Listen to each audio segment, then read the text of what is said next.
지켜주시네. 주시고 인도하시네. 살아계신 우리 하나님, 삶에 가득한 주님의 임대 불러주시고 채워주시네. 들으시고 응답하시네. 소리 붙드시네. 흔들리는 우리의 삶을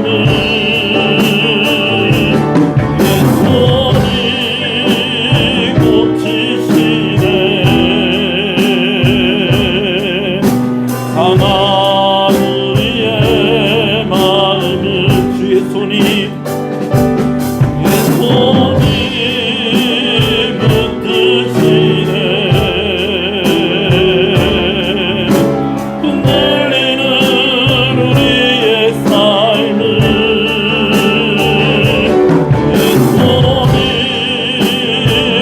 고치시네.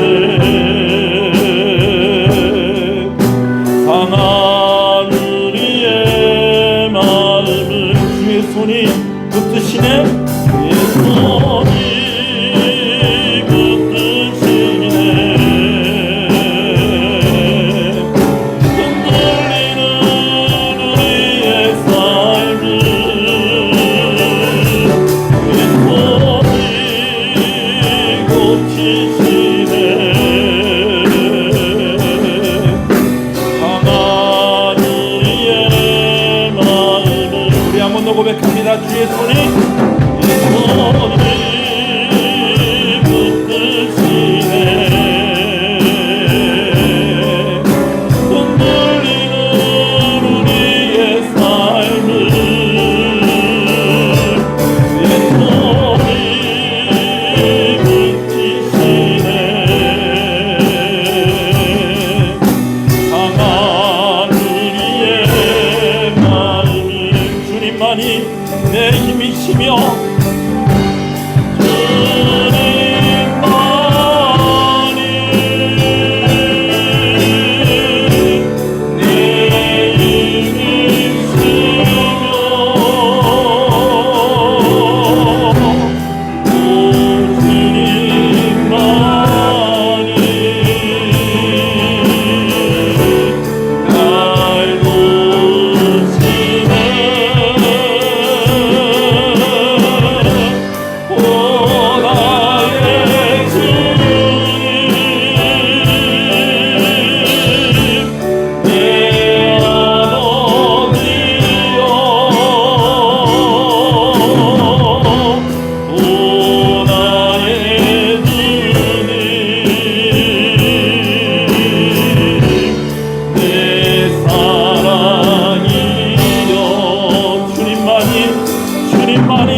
할렐루야. 이제 다 같이 일어나셔서 사도신경으로 신앙을 고백하시겠습니다. 전능하사 천지를 만드신 하나님 아버지를 내가 믿사오며 그 외아들 우리 주 예수 그리스도를 믿사오니 이는 성령으로 잉태하사 동정녀 마리아에게 나시고 본디오 빌라도에게 고난을 받으사 십자가에 못 박혀 죽으시고 장사한 지 사흘 만에 죽은 자 가운데서 다시 살아나시며 하늘에 오르사 전능하신 하나님 우편에 앉아 계시다가 저리로서 산자와 죽은 자를 심판하러 오시리라. 성령을 믿사오며 거룩한 공예와 성도가 서로 교통하는 것과 죄를 사해 주시는 것과 몸이 다시 사는 것과 영원히 사는 것을 믿사옵나이다. 아멘. 방금 불렀던 찬송 전능하신 우리 하나님 주의 손에 함께 부르겠습니다.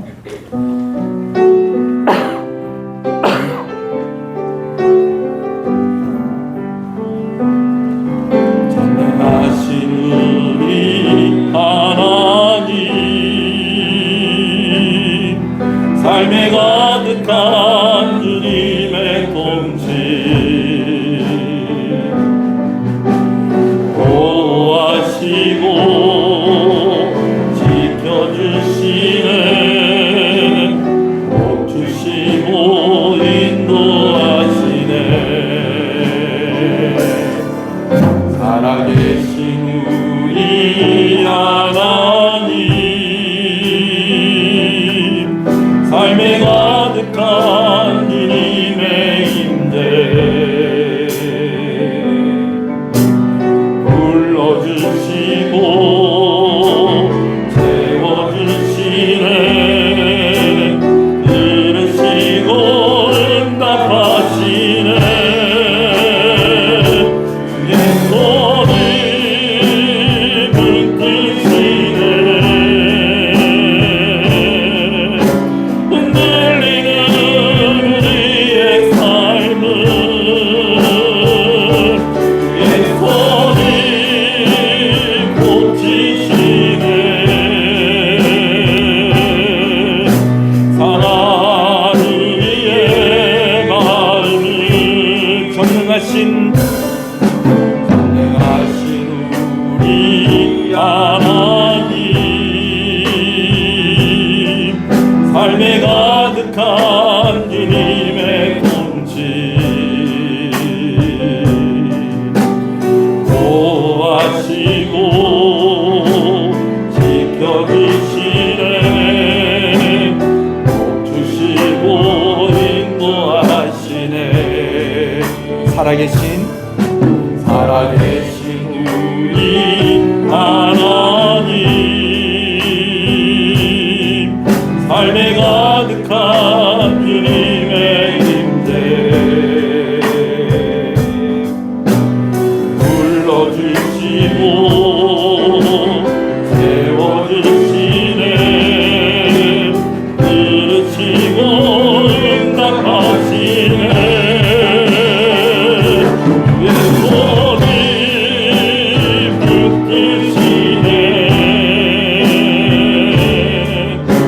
흔들리는 우리의 삶을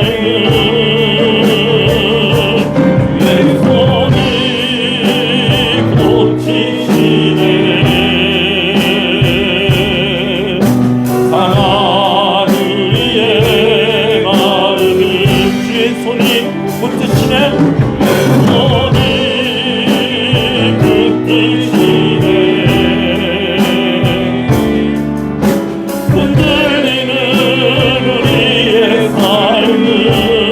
흔들리는 우리의 삶을 손이 고치시네 강한 우리의 절제된 음성으로 주의 손이 붙드시네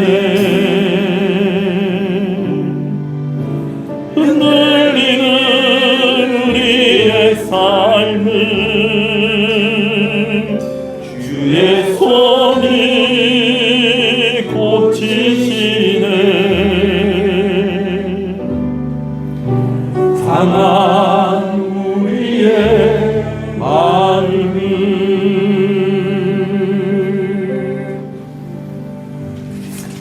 여호와여 내가 주께 피하오니 내가 영원히 수치를 당하게 하지 마소서.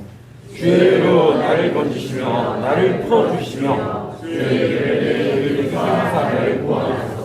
주는 내가 항상 피하여 숨을 바위가 되소서. 주께서 나를 구원하라 명령하셨으니 나의 하나님이여 나를 악인의 손 곧 불의한 자와 흉악한 자의 장중에서 피하게 하소서. 주 여호와여 주는 나의 소망이시오 내가 올 때부터 쉬지 않으리라. 내가 모태에서부터 주를 의지하였으며 나의 어머니의 배에서부터 주께서 나를 택하셨사오니 나는 항상 주를 찬송하리이다. 아멘. 앉으시겠습니다. 서민복 집사님 기도 인도하십니다. 다 같이 기도드리겠습니다.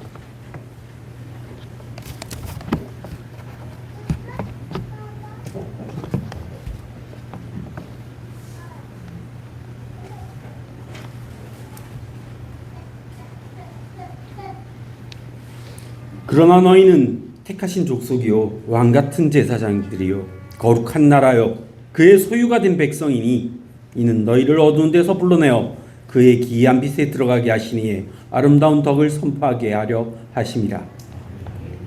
죄로 인해 죽을 수밖에 없는 우리들을 주의 자녀 삼으시고 왕 같은 제사장으로 거룩한 나라로 하나님의 소유된 백성 삼아주신 하나님의 은혜에 감사드립니다. 우리의 삶의 이유가 하나님의 아름다운 덕을 선포하고 이 땅에 하나님의 나라가 이루어질 수 있게 함인 줄을 우리가 알고 행동하게 하여 주옵소서. 벌써 한 해의 절반이 지나가며 우리의 모습이 하나님 보시기에 흡족하였는지를 돌아봅니다. 주의 자녀로서 세상을 이끌어가는 우리들이 되게 하여 주시고 하루하루 변화되는 우리의 삶의 모습을 통해 세상 사람들마저 믿음의 자녀로 변화되는 역사가 일어나게 하여 주옵소서. 예배에 진심을 다하는 우리들이 되게 하여 주옵소서.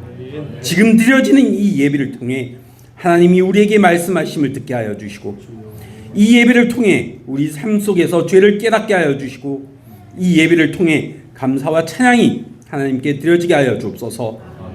우리의 삶이 예배가 되고 예배가 삶이 되는 우리들이 되게 하여 주옵소서. 말씀이 살아 움직이는 교회가 되게 하여 주시며 기도가 끊이지 않는 교회가 되게 하여 주시며 찬양이 흘러넘치고 감사가 생활되는 교회가 되게 하여 주옵소서. 서로의 모습 속에서 하나님의 모습이 보이는 교회, 서로의 나눔을 통해 말씀이 삶으로서 나타나는 교회가 되게 하여 주시며 성령의 역사가 늘 나타나는 교회가 되게 하여 주옵소서. 하나님이 찾으실 때 깨어 대답하는 우리들이 되게 하여 주시고 늘 기도로 주님과 소통하는 교회가 되게 하여 주옵소서. 목사님을 통해 지는 말씀으로 오늘도 새롭게 되며 하루하루 주님과 닮아가는 삶을 사는 우리들이 되게 하여 주옵소서. 성가대의 찬양을 받아주시고 안내와 차량과 헌금과 식사 예외 모든 순서를 위하여 헌신한 이들에게 복을 내려주시어 그들의 수고가 헛되지 않음을 알게 하여 주옵소서. 아직 오지 못한 이들의 발걸음을 이끌어 주시고 피치 못하여 참석하지 못한 이들에게도 이 시간을 꼭 기억되어 다음번에는 같이 예배드릴 수 있도록 주여 그들을 인도하여 주옵소서. 시작을 주께 맡깁니다. 마치는 것도 주께 맡깁니다. 모든 것 주께 의탁하며 우리 주 예수 그리스도의 이름으로 기도드립니다. 아멘.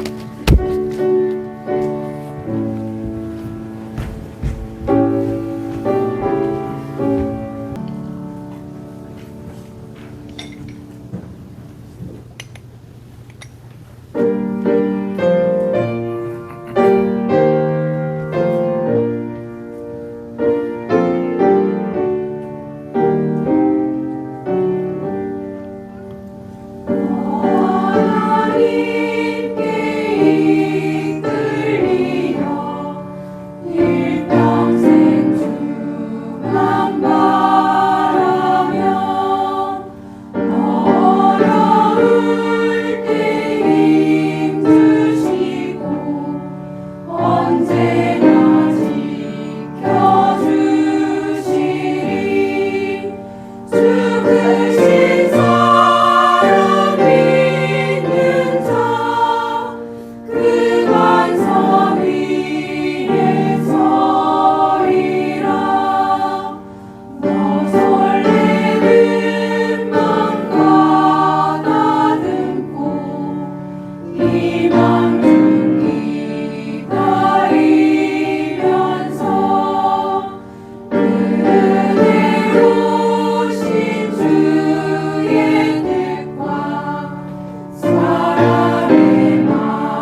높이고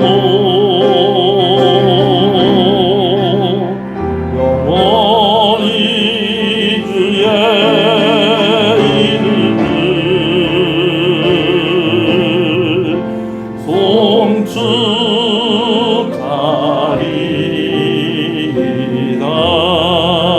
소리를 높여서 왕이신 나의 하나님, 내가 늘 높이고 영원히 주의 이름을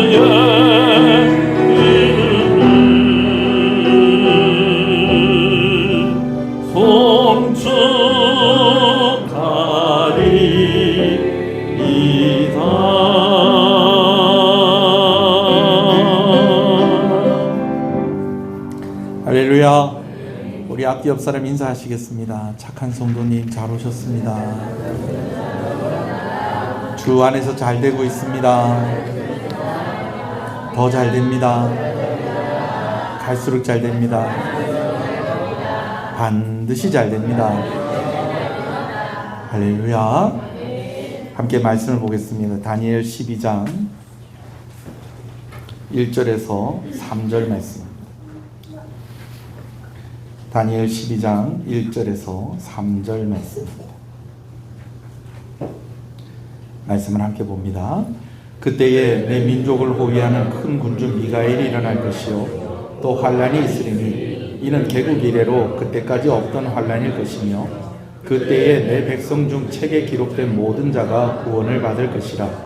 땅의 티끌 가운데서 자는 자 중에서 많은 사람이 깨어나 영생을 받는 자도 있겠고 수치를 당하여 영원히 부끄러움을 당할 자도 있을 것이며 지혜 있는 자는 궁창이 빛과 같이 빛날 것이요 많은 사람을 옳은 대로 돌아오게 한 자는 별과 같이 영원토록 빛나리라. 아멘. 우리가 뉴스를 보다 보면 거시경제라는 말을 들을 때가 있습니다. 거시경제. 굳이 반대말을 찾으려고 한다면 미시경제라는 말을 또 우리가 또 들 수가 있겠는데요.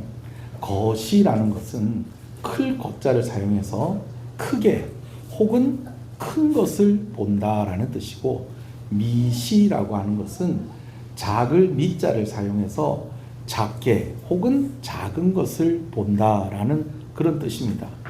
이것을 이제 경제와 함께 대입을 해서 이야기를 하면 거시경제다라는 것은 나라 전체의 큰 경제의 큰 그림을 보는 것입니다. 나무와 숲을 본다고 하면 무엇을 보는 것에 해당하는 것일까요? 숲을 보는 것에 해당이 되는 것입니다. 무엇이? 거시경제가. 그러면 미시경제는 무엇일까요? 국민 한 사람 한 사람, 개인 혹은 가정의 경제 상황을 이야기하는 것을 우리가 뭐라고 그런다? 미시경제라고 이야기하는 것입니다. 나무와 숲 가운데에 무엇을 보는 것이다? 나무를 보는 것에 해당이 되어지는 것입니다. 거시경제는 나라 전체의 경제를 보는 것, 미시경제는 우리 한 사람 한 사람 그리고 가정의 경제 상황을 보는 것. 여러분, 이게 참 중요해요. 두 가지를 다 봐야 됩니다. 나라 경제가 아무리 좋아도 우리의 삶이 무너지면 그건 좋은 경제라고 할 수가 없습니다. 누구의 책임을 따지려고 하는 것이 아니고요. 요즘 들어서 뉴스에 참 많이 나오는 이야기들이 있어요. 한국의 증시가 자꾸 증권의 가치가 쭉쭉쭉 올라간다는 겁니다. 그런데 체감되어지는 국민들의 삶의 좀 질이 좀 더 나아졌다든지 형편이 좀 나아졌다라고 그것까지 인정을 할 수는 있겠느냐라고 하는 것입니다. 오히려 좀 그것 때문에 걱정을 하는 사람들이 있어요. 또 반대로요. 그 반대가 될 수도 있어요. 나라 경제는 어려운데 국민들을 각 개인은 좀 살만한 그런 경우들도 있습니다. 여러분, 우리나라에도 이런 때가 있었어요. 그래도 나름 각자 각 가정마다 좀 살만했어요. 근데 나라 경제가 확 무너지다 보니까 뭐가 와버렸습니까? IMF가 와버렸던 것입니다. 그러니까 거시적인 안목도 필요하고 또 무슨 안목도? 미시적인 안목도 필요한 것입니다. 근데 이게 쉽지가 않아요. 쉽지가 않아요. 따지고 보면 이것을 할 수 있는 분은 한 분밖에 없는 것 같아요. 누굴까요? 하나님이십니다. 오늘 우리가 다니엘서 12장을 보는데 우리가 계속 봤던 말씀을 그냥 그대로 계속 보고 있는 것 같습니다. 그러나요, 오늘 이 말씀을 자세히 보면요, 이 말씀이 우리가 쭉 계속 보았던 것과는 좀 분위기가 좀 달라지고 있다는 것을 보게 되어집니다. 특별히 오늘 우리가 1절부터 3절까지만 봤는데요, 다니엘서 12장 전체를 놓고 보면 분위기가 큰 제국을 이야기하셨던 하나님이 한 개인에게 초점을 두고 마치 속삭이듯이 개인적으로 이야기하듯이 그런 분위기로 말씀이 주어지는 것이 다니엘서 12장의 말씀입니다. 여러분, 하나님은 크신 하나님이십니다. 이것을 믿으시는 여러분 되시길 소원합니다. 모든 만물이 하나님께로부터 왔습니다. 이 세상에 모든 만물이 창조주이신 하나님의 통치와 섭리와 다스림 가운데 있는 것입니다. 근데 하나님은 크시기만 한 하나님, 큰 것만 다루시는 하나님이 아니라 우리 인생 개개인의 삶에 관심을 가지고 계시고요, 그 신음소리 하나도 놓치지 아니하시고 그 음성을 들으시고 우리를 살피시는 하나님이신 것을 또한 믿으시는 여러분 되시길 소원합니다. 우리가 방금 찬송을 불렀을 때에 찬송의 가사가 이렇습니다. 주의 손이 붙드신다는 것입니다. 근데 그 손이 또 뭐 하신다는 겁니까? 고치신다라는 것입니다. 우리의 삶을 붙드시고 우리의 삶 가운데 하나님께서 고치시는 손길이 있는데, 또 거시적으로 보면 하나님이 온 세상을 붙잡고 계시고 이 세상 가운데 하나님의 섭리로 통치하고 계시며 이 세상을 치유하고 회복시키시는 하나님이시다라는 그러한 뜻이 함께 하나님을 고백하는 그 신앙의 고백 가운데 들어 있어야 하는 것입니다. 왜? 하나님이 그런 하나님이시기 때문인 것입니다. 다시 말씀을 드리면 하나님은 우주의 역사를 다스리시는 거시적인 하나님이십니다. 그러나 동시에 우리의 작은 한숨까지도 아시는 미시적인 하나님이신 것 또한 믿으시는 여러분 되시길 소원합니다. 다니엘서의 시작은 바벨론으로 끌려온 유대 예루살렘의 한 소년의 이야기로 시작이 됩니다. 그런데 이 이야기가 이제 바벨론과 메대와 바사와 헬라를 거쳐서요, 이제는 마지막 세상의 때까지 이야기하고 있는 그런 내용으로 확장이 되고 있는 것을 보았습니다. 근데 이제 다시 12장에서 하나님께서 누구에게 개인적으로 말씀을 하시는 것처럼 다니엘에게, 바로 그때 바벨론에 끌려왔던 그 소년에게 말씀하시는 것처럼 그렇게 우리에게 말씀을 주고 있다는 것입니다. 달라진 것은 이제는 그가 소년이 아니라는 것입니다. 90이 훨씬 넘은 이제는 그가 노인으로서 하나님을 또한 대면하고 있다는 것이죠. 여러분, 그렇다고 해서 하나님께서 큰 일을 하실 때에는 다니엘을 그냥 내어버려 두신 것은 아닙니다. 하나님의 손길이 함께 있었다는 것입니다. 큰 것을 다루시는 하나님의 손길과 세밀하게 다루시는 하나님의 손길이 역사 속에 다니엘의 삶 속에 함께 하고 있었다라는 것이죠. 여러분, 이것은요 너무너무 중요한 것이 하나님이 우리에게도 그렇게 하신다는 것입니다. 하나님이 오늘도 모든 만물을 다스리시고 모든 역사가 하나님의 섭리 가운데 있다는 것, 여러분 믿으시는 여러분 되시길 소원합니다. 근데 그 역사 속에 누구도 들어가 있다는 것입니까? 저와 여러분 한 사람 한 사람이 그 역사 속에 하나님의 세밀한 손길, 미시적인 시선 속에 있다라는 것입니다. 아멘이십니까? 자, 말씀을 우리가 좀 읽어가면서 말씀을 한번 보겠습니다. 1절 읽어주십시오. 시작.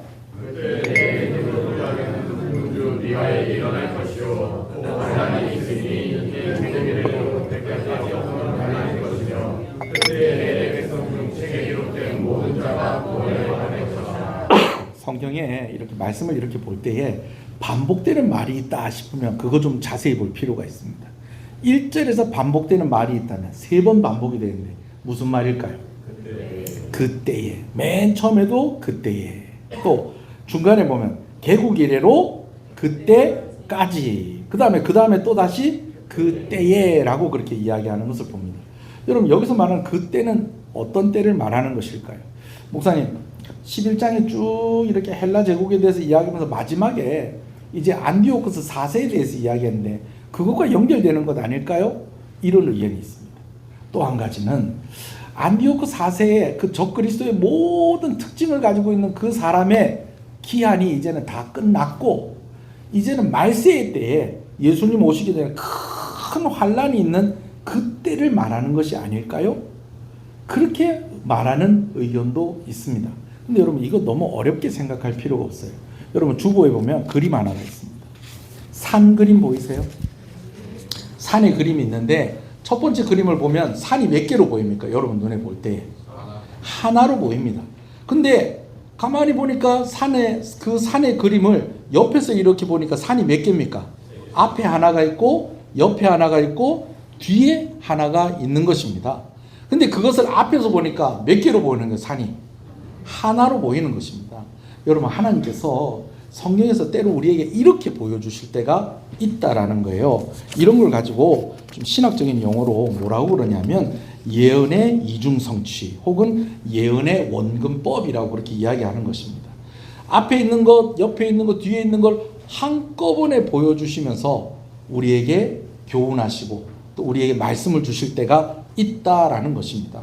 그러니까 오늘 그 때라는 것은요, 그 핍박이 심했던 안디오크 4세의 때를 포함하고 있으면서 또 그 때라고 할 때는 오늘 우리가 살아가고 있는 이 오늘의 시간을 포함하고 있으면서 그리고 최종적으로는 어느 시간까지 이야기하는 것이다. 예수님 재림하시기 전에 최후의 그 큰 대환란을 이야기하는 거기까지 그 때에 포함이 되어 있다고 보시면 되는 것입니다.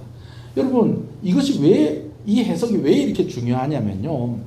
이렇게 하나님께서 우리에게 말씀을 주신 이유가 있다는 거예요. 그게 무엇이냐? 과거에도 하나님이 함께 하시고 오늘도 하나님이 함께 하시고 미래에도 하나님이 함께 하신다는 것입니다. 이전에 겪어보지 못한 와 어떻게 이런 일이 있지? 라고 하는 일들까지도 하나님이 감당하게 하신다라는 것입니다. 아멘이십니까?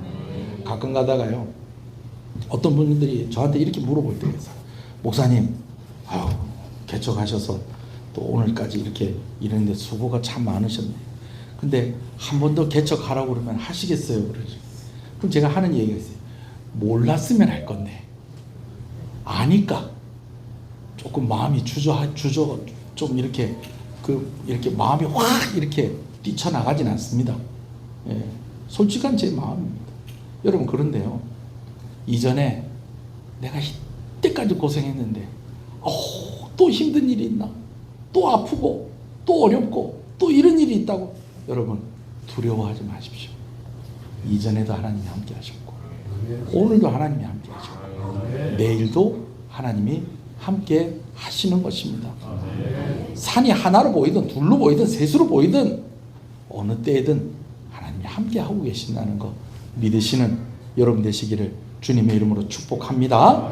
자, 2절을 또 읽어주십시오. 시작. 땅의 티끌 가운데 자는 자 중에 많은 사람이 깨어나 영생을 받은 자들도 있겠고 수치를 당하여 영원히 부끄러움을 당할 자도 있을 것이며 3절도 읽어주십시오. 지혜 있는 자는 궁창의 빛과 같이 빛날 것이요 많은 사람을 옳은 대로 돌아오게 한 자는 별과 같이 영원히 빛나리라. 2절 3절 말씀은 그때에 있을 여러 가지 이전에 내가 겪었던 어려움들 또 오늘 내가 겪는 어려움들 그리고 말세의 때 있게 될 것이란 큰 환란을 포함해서 이 모든 일이 지나고 난 뒤에 성도에게는 약속된 일이 한 가지가 있다는 것입니다. 결론으로 말씀을 드리면요. 그것은 부활입니다. 부활. 2절 말씀에 뭐라고 되어 있습니까? 땅의 티끌 가운데 있는 자 중에 많은 사람이 깨어나 무엇을 받는 자가 있겠다. 영생을 받는 자가 있겠다. 그런데 또 어떤 자들도 있다는 거예요. 수치를 당하여 영원히 부끄러움을 당할 자도 있다라는 거죠. 자, 이걸 잘 보셔야 돼요. 이걸 어떻게 잘 보셔야 되냐면 땅의 티끌 가운데 있는 자 중에라고 하니까 어떤 사람은 부활을 하고 어떤 사람은 부활을 안 하고 여러분 그게 아니고요. 모든 사람이 부활을 한다는 거예요. 근데 그 부활하는 결과가 사람들마다 다르다는 거예요.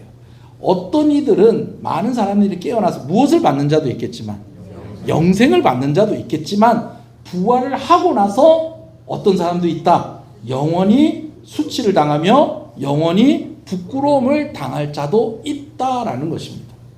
그럼 그 부활을 하는 사람들은 어떤 사람들일까요? 여기에요.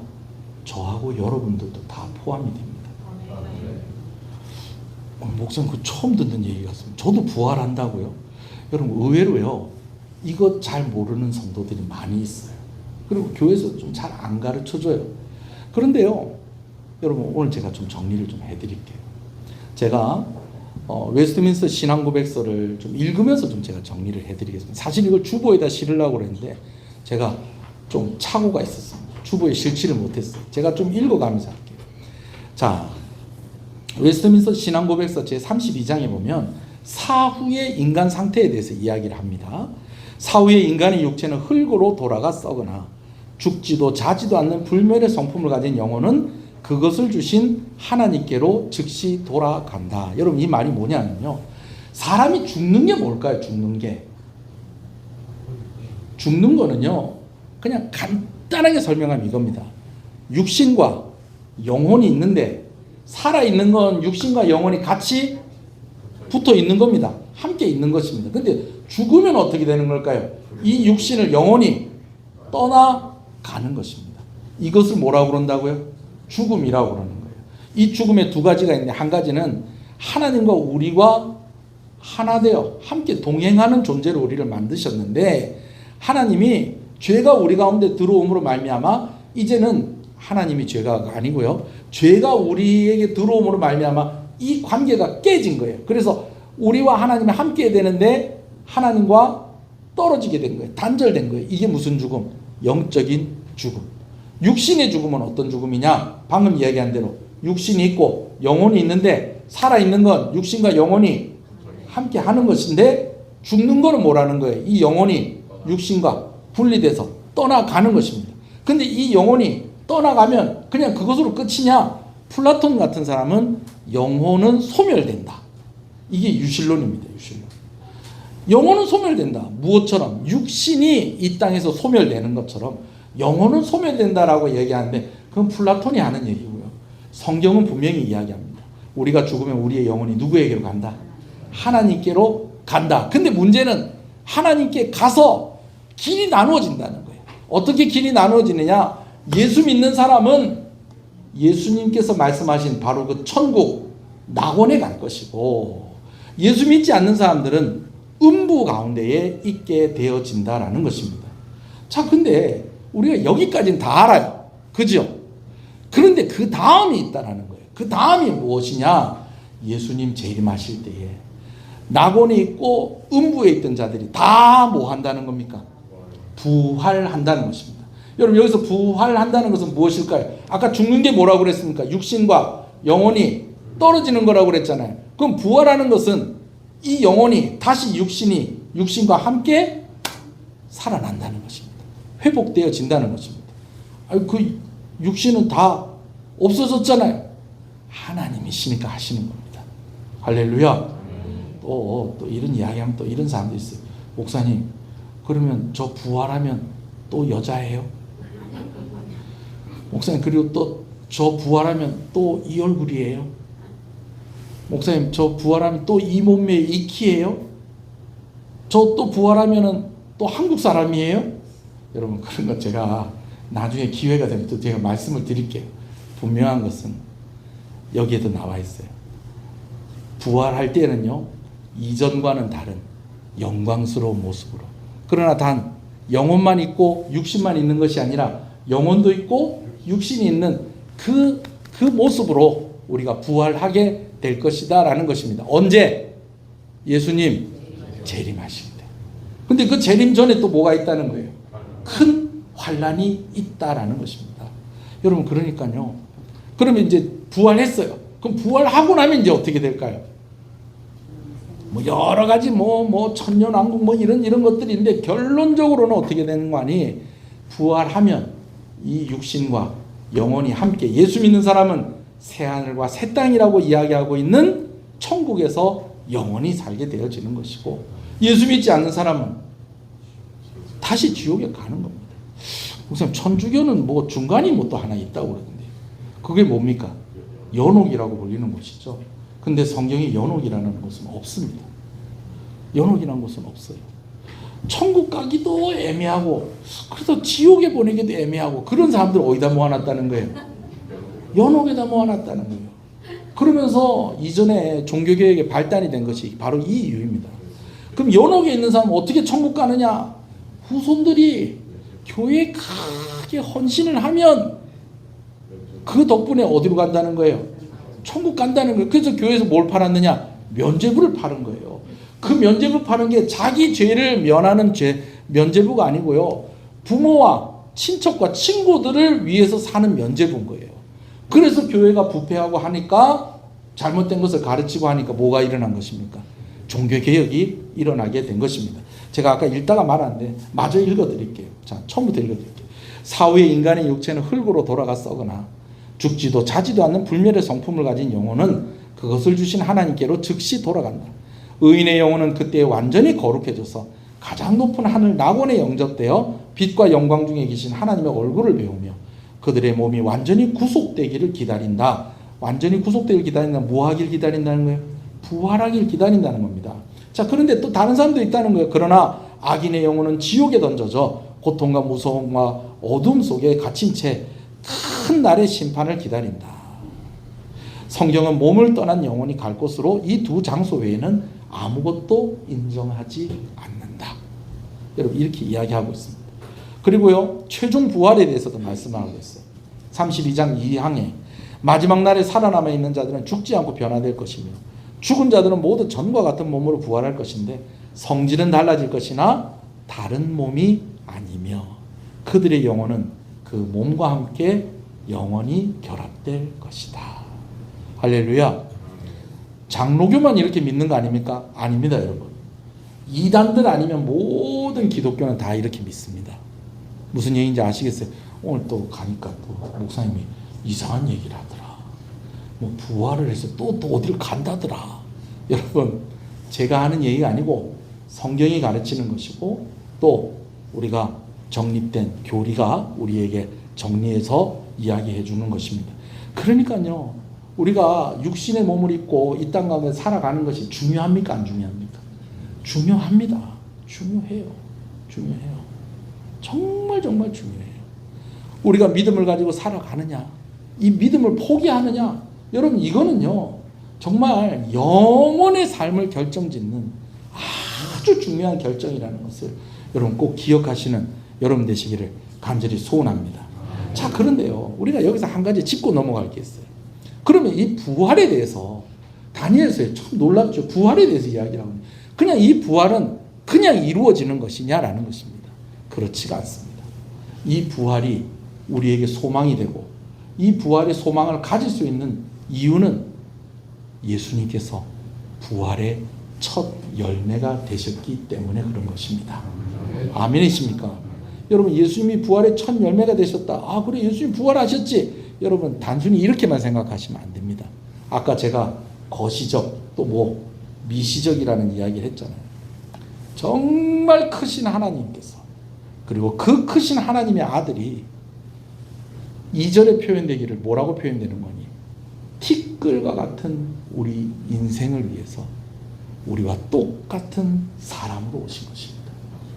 그래서 우리가 감당해야 될 그 죄의 값을 다 치르셨어요.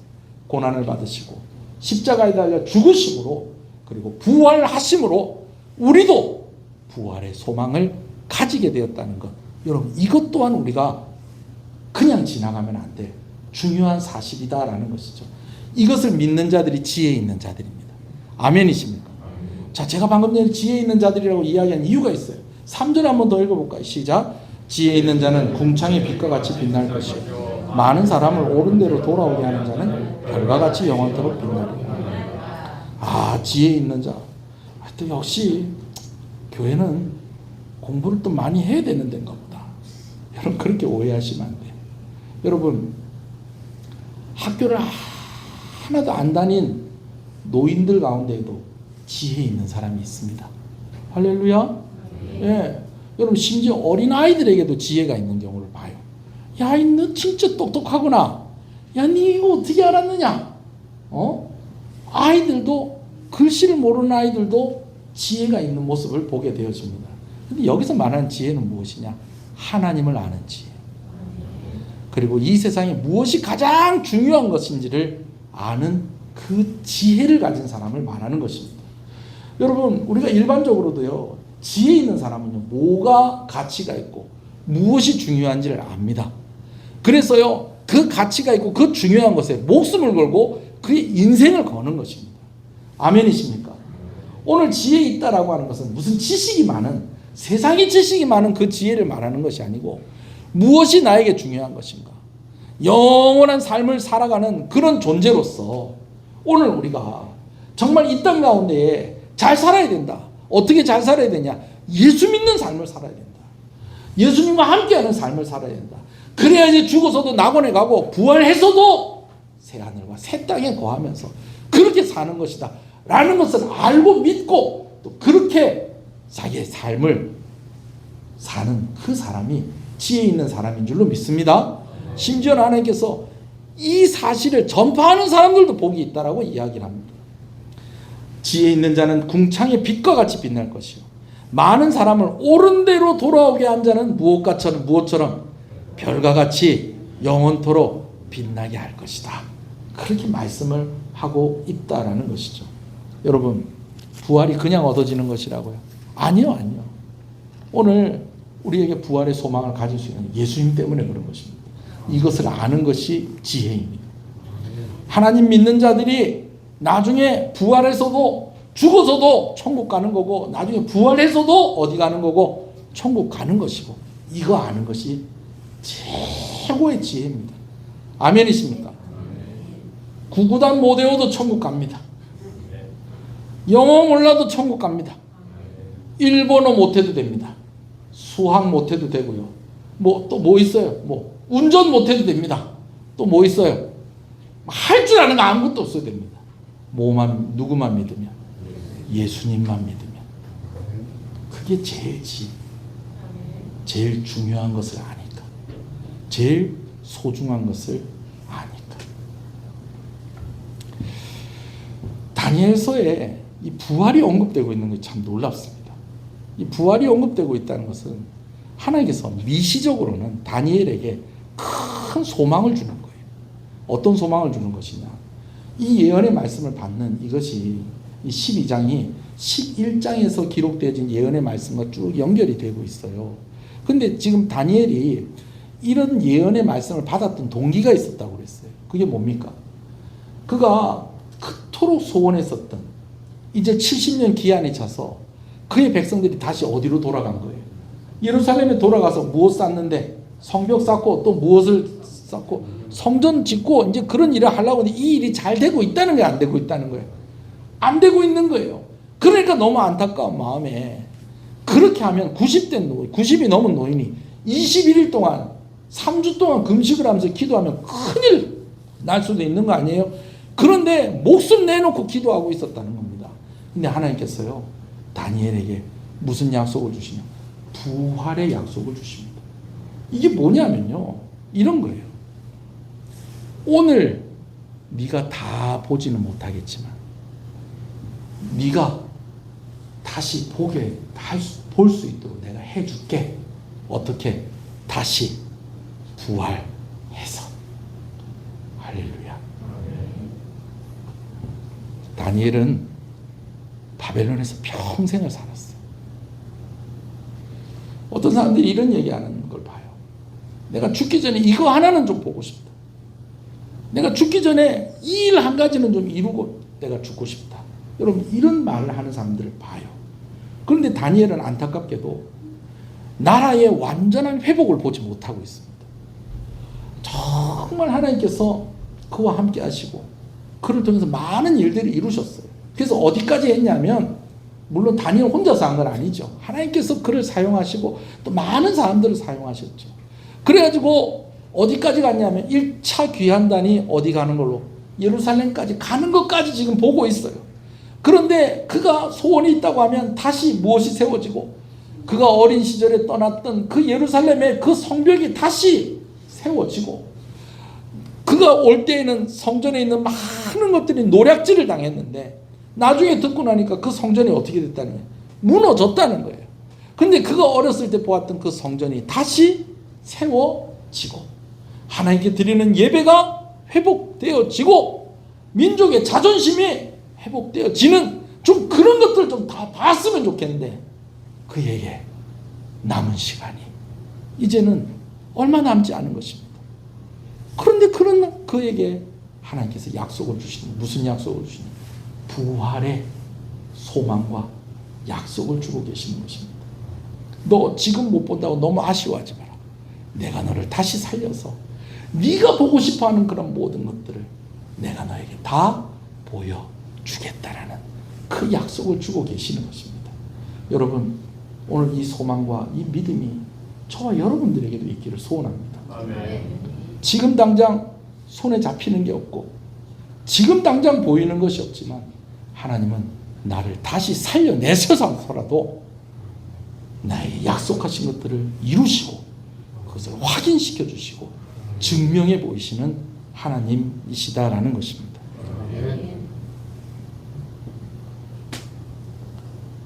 다니엘아, 네가 보지 못한 거 내가 알고 있다.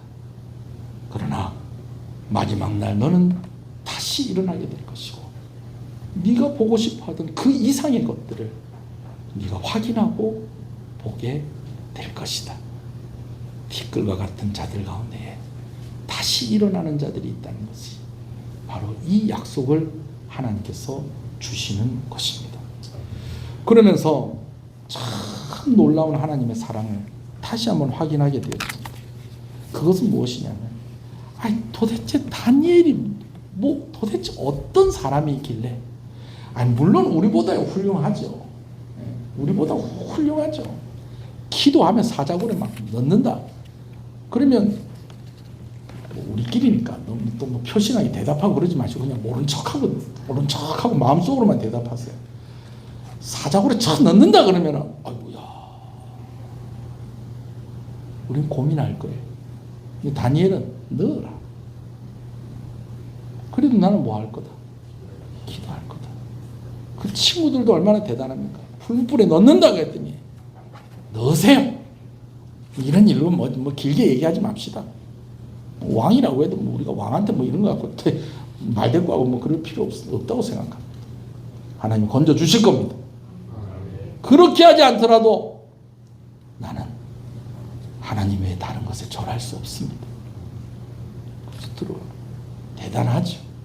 그러나 그도 티끌과 같은 인생 중에 하나다라는 것입니다. 근데 하나님이요, 크신 하나님이 그 다니엘을 잊지 않으셨다는 거예요. 그를 기억하시고 그를 위로하고 계신 겁니다. 오늘 우리가 1절부터 3절까지 봐서 그렇죠.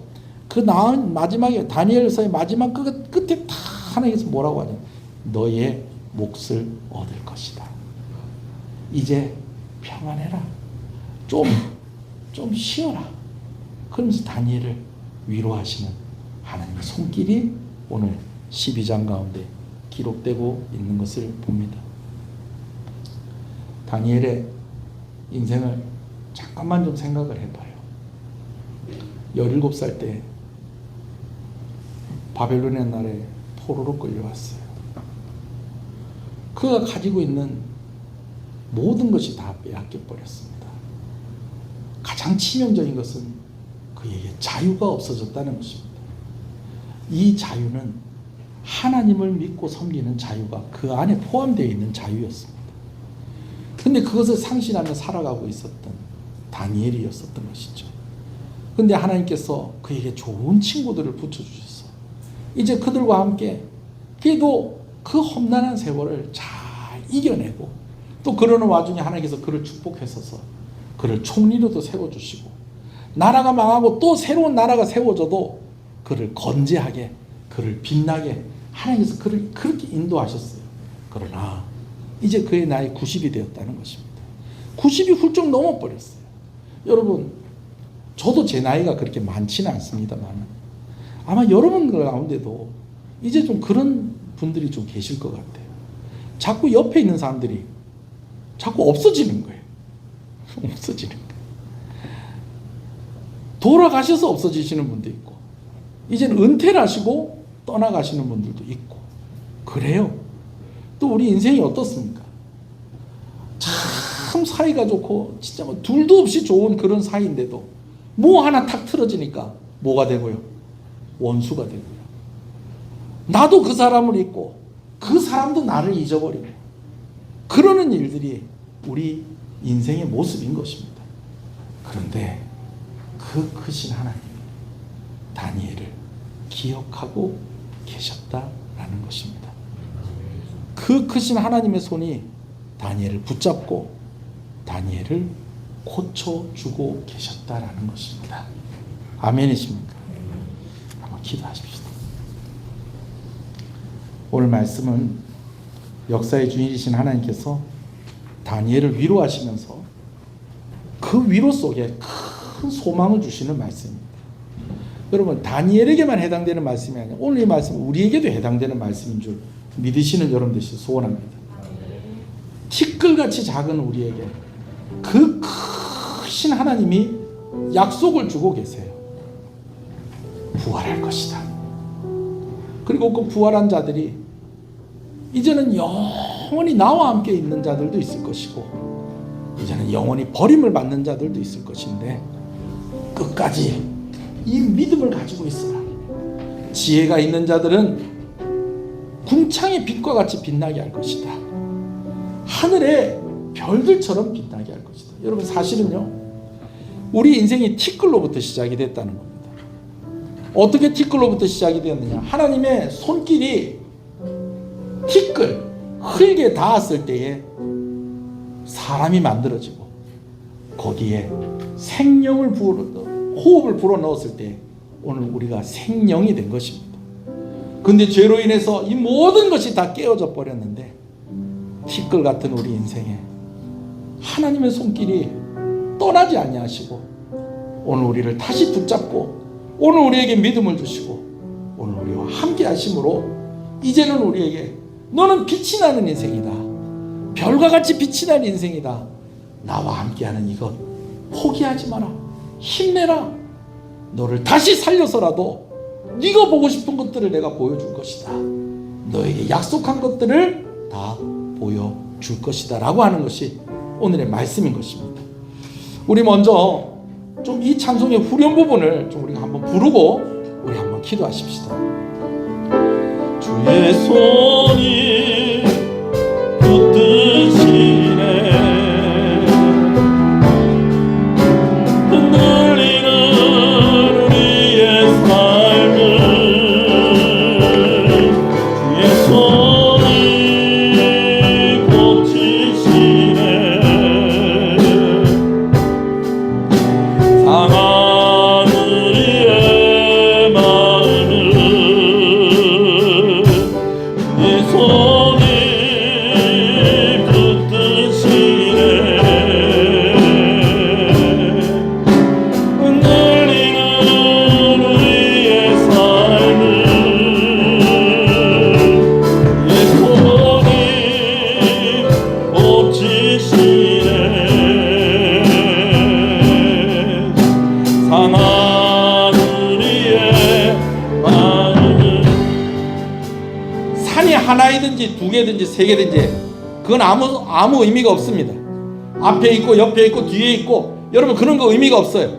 우리가 의미를 두어야 될 것은 오늘 우리가 하나님의 손길 가운데 있느냐 하는 것입니다.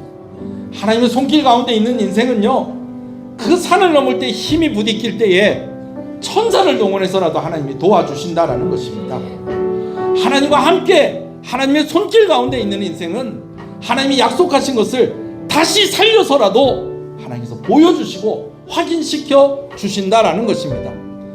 오늘 우리는 티끌, 우리 눈에 보이는 티끌을 다 털어내는 것이 오늘 우리인데, 티끌과 같은 우리 인생을 그 크신 하나님께서 기억하시고 그 손길로 다시 살아나게 하시는 하나님이신 것을 믿고 오늘 크신 하나님, 오늘 티끌 같은 나에게 이 은혜를 주셨는데 이 믿음을 포기하지 않게 하여 주시고, 하나님께서 흙으로 우리를 빚으시고 호흡으로 우리에게 생기를 주셨던 것처럼 오늘 우리가 더욱더 주의 성령과 주의 말씀으로 살아있는 삶을 살게 하여 주시옵소서. 이 기도의 제목과 결단으로 우리 한번 하나님께 기도하겠습니다. 주님의 이름을 부릅니다. 주여, 주여. 거대한 역사를 다스리시는 하나님께서 오늘도 작은 우리의 삶을 붙드시는 줄로 믿습니다. 마지막 날에 우리를 다시 일으키시며 영원한 생명으로 인도하실 것을 약속하시는 하나님께서 오늘 우리를 별처럼 빛나게 하실 것이라고 말씀하시고 동창의 빛처럼 빛나게 할 것이라고 말씀하시며 오늘 우리에게 믿음을 포기하지 마라 하시고 하나님의 약속을 다시 한번 확인시켜 주시는데, 오늘이야 우리가 이 말씀 붙잡고 하나님께 기도하오니 아버지 하나님, 그 크신 하나님을 바라보니 아버지 하나님 우리가 되어지게 하여 주시옵시고, 아버지 하나님 우리는 미천한 우리 인생 가운데 주어지는 그 하나님의 손길, 아버지 하나님 그 손길 가운데 우리가 거함으로 말미암아 오늘 우리가 승리하는 삶을 살게 하여 주시옵소서. 영원한 소망을 가지는, 승리의 소망을 가지는 아버지 하나님 그런 성도의 삶을 살게 하여 주시옵소서.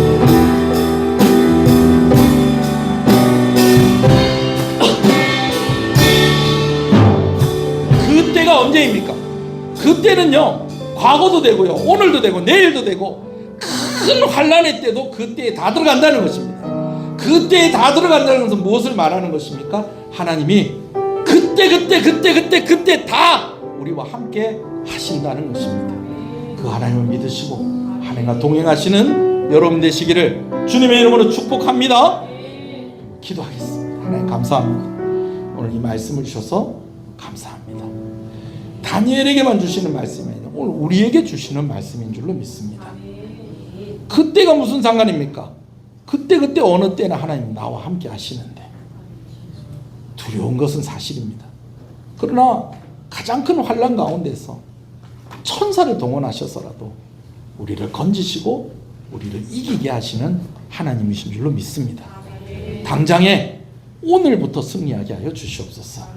그 승리를 경험하게 하여 주시옵소서. 그리고 또한 부활의 소망을 가지고 살아가게 하여 주시옵소서. 하나님 반드시 약속을 지키시는 하나님이십니다. 우리가 오늘 죽더라도 언젠가 부활해서 하나님이 약속하신 것이 모두 다 이루어졌다는 것을 분명히 보게 될 것입니다. 무엇보다도 나도 그 사람을 잊고 그 사람들도 나를 잊어가는 그런 잊혀져가는 티끌 같은 존재인데 그 아들을 우리와 똑같은 사람으로 보내셔서 우리가 감당해야 될 것들을 다 감당하게 하심으로 우리에게 이 소망을 가지게 해주시는 하나님 아버지 감사합니다. 하나님의 크신 역사를 우리가 보게 하여 주시고 또한 우리 인생 한 사람 한 사람에게 주시는 그 하나님의 은혜를 또한 놓치지 않게 하여 주시옵소서. 하나님 은혜를 주시옵소서. 오늘도 주의 전에 나와 예배하는 이들에게 하나님께서 큰 위로를 허락하여 주시옵시고 믿음을 허락하여 주시기를 간절히 소원하고 소원합니다. 귀한 것 하나님께 드립니다. 주일원금으로 주정원금으로 드린 손길들을 주께서 기억하시고 그때에 내가 함께 하겠다라고 말씀하신 하나님이 오늘도 함께 하신다라는 것, 오늘이 바로 그때라는 것, 그리고 내일도 함께 하신다는 것, 아버지 하나님 우리가 믿고 흔들리지 않고 하나님과 함께 동행하는 삶을 살아가게 하여 주시옵소서. 그러할 때에 생업 가운데 하나님께서 은혜와 복을 더하여 주시옵소서. 하나님께서 은혜를 주실 때에 우리 성도들 물질로 인해서 시험에 들거나 낙심하지 않게 해주십시오. 넉넉한 은혜를 허락해 주시기를 소원합니다. 그래서 마음껏 주를 위해 헌신하게 하시고 어려운 이들을 도울 수 있는 그런 아버지 실력을 가진 넉넉함이 있는 성도와 성도들의 가정이 되게 하여 주시옵소서. 특별히 건강의 문제로 고민하며 기도하며 애쓰는 이들이 있습니다. 간절한 그들의 마음을 헤아려 주시고 아버지 하나님 치료하여 주시옵소서. 하나님 고쳐 주시옵소서. 주의 손 안에 있을 때에 하나님께서 그 은혜를 허락해 주시는 줄로 믿습니다. 특별히 연로하신 부모님들을 위해서 또 기도하는 귀한 마음을 하나님께서 헤아려 주시고, 특별히 우리 인근에 있는 도산제일교회 안규범 목사님 귀한 아들을 위해서 기도합니다. 이 아이가 이제 초등학교 2학년인데 백혈병 진단을 받고 항암 치료를 받는다고 하나님께서 은혜 주셔서 그 가정과 그 교회가 위로받게 하여 주시고, 이 작은 아이가 이 일들을 잘 감당해서 건강해질 수 있도록 하나님께서 은혜를 주실 때 물질도 주시고 아버지 지혜도 주시고 좋은 치료진들을 붙여주시기를 간절히 소원하고 소원합니다. 우리 성도들 가운데도 많이 아픈 이들이 있습니다. 하나님 고쳐 주시옵소서. 성도들의 가족들 가운데도 아픈 이들이 있습니다. 하나님 고쳐 주시옵소서. 하나님 은혜 가운데 있게 하여 주시옵소서. 10의 1조를 하나님께 드립니다. 하나님 감사합니다. 하나님 나의 주인임을 고백하며 드리오니 하나님께서 기뻐 받으시고 한 사람 한 사람을 기억하셔서 아버지 하나님의 은혜 가운데 한 사람도 빠지지 아니하고 약속하신 은혜를 다 누리게 해 주시고 하나님 책임져 주시고 하나님 영광을 받아 주시옵소서. 성경금으로 드립니다. 하나님 감사합니다. 좋은 선교사님들과 좋은 기관들과 또 건강한 개척교회와 또 협력하게 하시는 것을 감사합니다. 우리 교회가 함께하고 있는 모든 선교사님들과 개척교회와 기관들의 사역의 현장에 하나님께서 은혜를 부어주시고 열매가 있게 해주시고 또 이를 위해서 기도로 헌신하고 물질로 헌신하는 이들에게 큰 은혜와 복을 허락하여 주시옵소서. 비전건축원금으로 드립니다. 하나님 감사합니다. 교회가 더욱더 하나님의 일들을 잘 감당할 수 있도록 하나님께서 또 특별히 헌신하는 자들에게 은혜를 주시고 다음 세대를 위해서 준비하고 또 아버지 하나님 더 힘있게 사명 감당하기를 원하오니 교회가 더욱더 부흥하게 하여 주시옵시고 아버지 이 물질을 드린 귀한 가정들 그 이름들을 주께서 특별히 기억하여 주시기를 간절히 소원합니다. 차량 헌금으로 특별히 드린 손길 가운데 하나님께서 은혜를 주시옵소서. 감사함으로 드립니다. 모든 것이 하나님의 은혜입니다. 하나님 감사합니다. 하나님 이사하는 모든 과정을 은혜 가운데 인도해 주시고 새로운 보금자리를 허락해 주시는 것 감사합니다. 저희 가정에 늘 평안과 사랑이 넘치게 하시고 어디서나 하나님을 의지하며 살아가게 하옵소서. 이사하게 하신 것 감사합니다. 하나님 좋은 계기가 되어지게 하시고 전환점이 되게 해 주시옵시고 발전하는 아버지는 그런 좋은 때를 만나게 하여 주시옵소서. 믿음이 더 자라가게 하여 주시옵소서. 감사함으로 드립니다. 하나님 감사합니다. 주 안에 있습니다. 감사합니다. 하나님 감사합니다. 매주 이 고백을 하게 하시는 것을 감사합니다. 주 안에서 형통하게 하여 주시옵소서. 감사함으로 드립니다. 하나님 감사합니다. 주님의 은혜로 한 주를 살았습니다. 감사합니다. 주님의 은혜로 고백합니다. 범사에 감사드립니다. 하나님 감사합니다. 주님의 은혜 감사합니다. 하나님 감사합니다. 감사함으로 하나님께 드립니다. 범사에 감사합니다. 하나님 감사합니다. 감사함으로 드립니다. 감사함으로 드립니다. 하나님 감사합니다. 범사에 감사합니다. 감사함으로 드립니다. 하나님 감사합니다. 무릎 아픈 것 낫게 해주시옵소서. 주께로 나옵니다. 주의 긍휼하심으로 나의 심령을 복되게 하옵소서. 하나님 은혜를 주시옵소서. 주님의 은혜 늘 감사합니다. 찬송을 드립니다. 모든 영광을 받으시고 응답하여 주시옵소서. 예배를 섬기는 여러 손길들을 주님의 이름으로 축복합니다. 차량을 운행하고 또 식사를 준비하고 예배의 반주자로 성가대로 또 아버지 하나님 모든 성도들을 섬기는 손길들 특별히 예배당을 청소하고 예배를 준비하고 섬기는 모든 손길들에 하나님께서 큰 은혜를 주시옵소서. 사람을 섬깁니다. 교사로 구역장으로 임요원으로 또 직분을 맡은 자로서 하나님의 사람들을 교회를 섬기는 손길에 하나님께서 큰 은혜와 복을 더하여 주시옵소서. 군복무 중에 있는 아들들을 기억하여 주시고 먼 곳에서 유학 중에 있는 우리 학생들, 우리 자녀들 주께서 기억하시고 특별히 우리 교회 청년들, 대학생들 주께서 기억해 주셔서 그 길을 열어주시고 좋은 사람들을 붙여주시기를 간절히 소원합니다. 교회와 함께 꿈을 꾸게 하시고 하나님과 함께 꿈을 꾸게 하여 주시옵소서. 그래서 그의 꿈이 비전이 되게 하여 주시옵시고 그의 걸음걸음이 순종의 걸음걸음이 되게 하여 주시옵소서. 오늘 오후에 교사 헌신 예배가 있습니다. 여름 성경학교를 앞두고 있습니다. 수련회 앞두고 있습니다. 은혜가 넘치는 아버지 하는 그런 수련회와 여름 성경학교 되기 위해서 한 번 더 헌신을 다짐할 때 귀한 말씀을 통해서 힘을 얻게 하여 주시고 도전받게 하시고 온전히 헌신하게 되어지는 귀한 시간 되게 하여 주시옵소서.